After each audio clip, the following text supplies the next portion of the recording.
नमस्कार दोस्तों। हमारी आज की कहानी है बूढ़ा पिता। जल्दी जल्दी नींद में बिस्तर पर छूट गई पेशाब को मनोहर जी साफ करने में लगे थे कि कहीं बहू बेटा ना देख ले। कल ही तो बहू काजल ने दूसरी चादर बिछाई थी।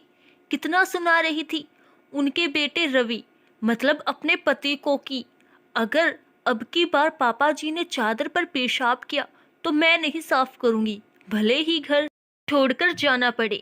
इसी वजह से बहू बेटे ने कल से ज्यादा पानी भी पीने को नहीं दिया कि कहीं फिर से मनोहर जी ऐसा न कर दे।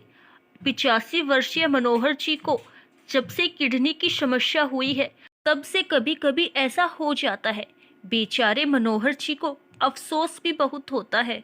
जल्दी से चादर हटाकर मनोहर जी उसे बाथरूम में ले जाकर धुलने लगे, ये सोचकर कि बहू आज बेटे के साथ अपने भाई की शादी के कपड़े लेने गई है तो देर से ही लौटेंगे।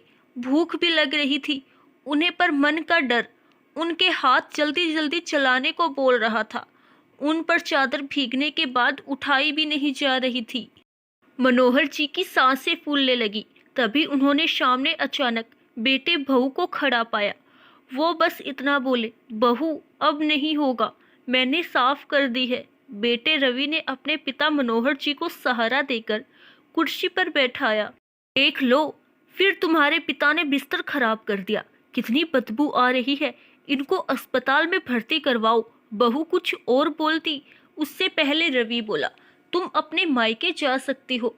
उस बाप को कैसे छोड़ सकता हूँ जिसने मेरी पैंट तक साफ की थी जब मैं पोटी कर लेता था कच्छे में। उस बाप का पेशाब नहीं साफ होगा जिसकी यूनिफॉर्म पर मैंने उस दिन टॉयलेट कर दी थी जब पिताजी ने अपने सम्मान समारोह में जा रहे थे। इन्होंने चू तक नहीं की, खुशी खुशी पानी से थोड़ा सा साफ कर चले गए। चलिए पापा, कितने गीले हो गए हैं आप, ठंड लग जाएगी, आपके लिए चाय बनाता हूँ। बेटे ने दीवान से नई चादर निकालकर मनोहर जी के बिस्तर पर बिछाई, उन्हें बैठाया, उनके कपड़े बदले, अपने हाथों से चाय पिलाने लगा। मनोहर जी के कप कपाते हाथ बेटे को आशीर्वाद देने के लिए उसके सर पर आ गए।